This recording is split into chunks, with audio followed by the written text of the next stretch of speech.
Shalom adik-adik, apa kabar semuanya? Kakak berharap kabar kalian kabar yang baik.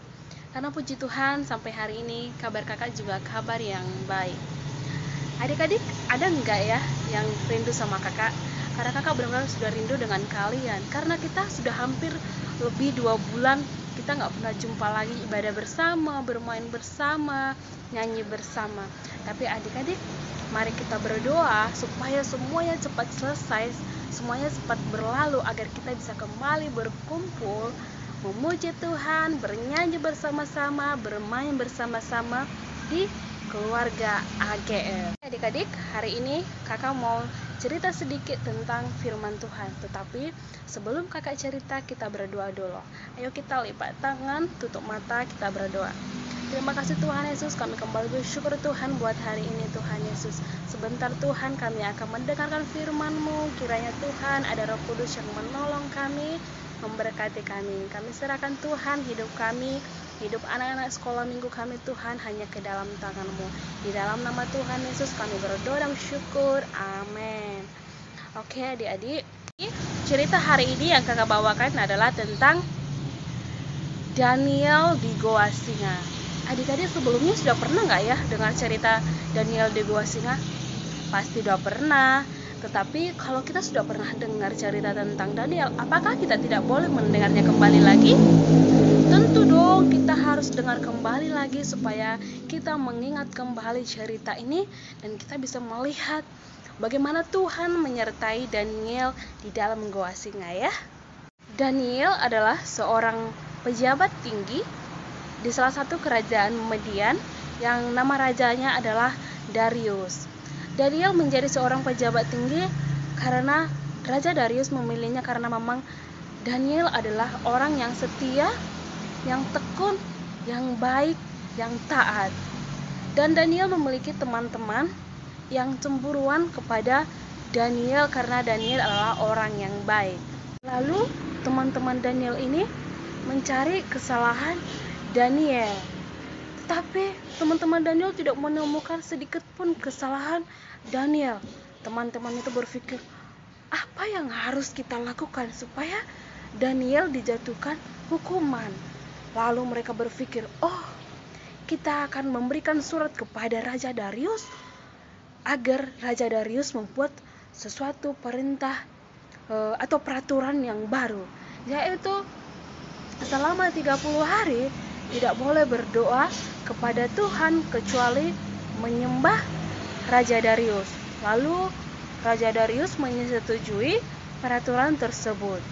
Nah, Daniel kan orang yang baik. Daniel adalah yang setia kepada Raja Darius, bahkan kepada Tuhan juga dia sangat setia. Lalu adik-adik tahu waktu Daniel sedang berdoa, adik-adik tahu nggak Daniel itu berdoa kepada Tuhan 3 kali sehari loh.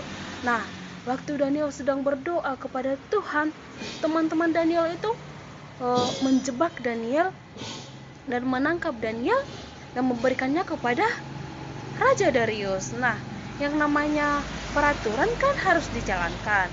Lalu Raja Darius melihat Daniel sangat sedih karena Raja Darius itu sayang kepada Daniel karena Daniel orang yang baik, yang setia kepada Raja Darius. Lalu Daniel dibawa dan dilemparkan ke dalam Goa Singa. Adik-adik tahu nggak, di dalam Goa Singa itu tentunya ada singa, bahkan mungkin sangat banyak singa ya. Lalu Daniel dilempar ke dalam. Nah, adik-adik, betapa sangat bahayanya kalau manusia digabungkan dalam satu ruangan bersama singa. Tetapi adik-adik tahu bahwa Daniel tidak takut. Karena apa?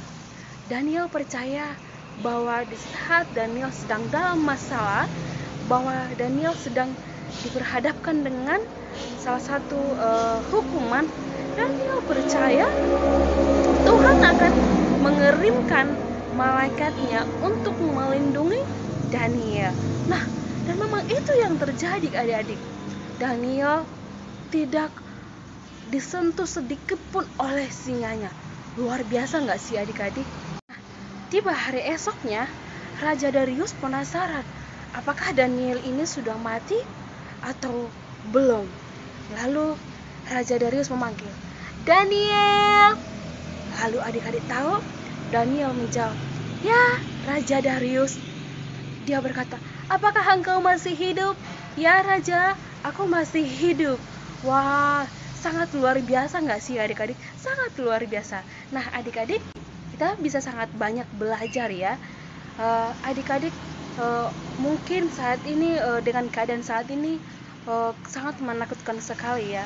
Jujur, Miss juga kadang-kadang merasa kayak khawatir, takut. Coba kita bayangkan, keluar rumah itu benar-benar harus hati-hati, nggak boleh sembarangan, nggak boleh sembarangan pegang sana, pegang sini, nggak boleh sembarangan masuk kayak ke mall, nggak boleh lagi. Nah, karena ada yang membahayakan. Nah, untuk itu adik-adik nggak perlu takut lagi. Kenapa? Karena percaya ada Tuhan Yesus yang selalu menolong kita, yang melindungi kita. Asalkan adik-adik ingat, kita harus tetap ikuti aturan atau perintah dari pemerintah, yaitu kita harus sering cuci tangan, pakai masker. Nah, dan kita kan anak-anak Tuhan Yesus itu kan harus berhikmat, harus taat, harus setia. Nah, untuk itu adik-adik, kita tidak perlu lagi khawatir tentang apapun juga di dalam kehidupan kita ini. Asalkan adik-adik menjaga hubungannya dengan Tuhan Yesus, yaitu dengan berdoa kepada Tuhan, mau baca firman Tuhan. Ya mungkin yang adik-adik nggak bisa buka Alkitab, nggak ngerti. Nah adik-adik boleh minta sama mama atau sama papa, sama kakak-kakak untuk panduannya ya. Nah adik-adik, sekian firman Tuhan yang bisa kakak sampaikan hari ini. Semoga adik-adik bisa mengikutinya. Dan adik-adik, mari kita berdoa bersama-sama agar semuanya masalah yang saat ini sedang kita jalani bersama cepat berlalu, agar kita bisa kembali bersama bernyanyi, memuji Tuhan, bersama-sama berkumpul di gereja bersama keluarga AGF.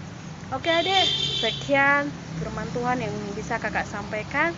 Tuhan Yesus memberkati. Shalom.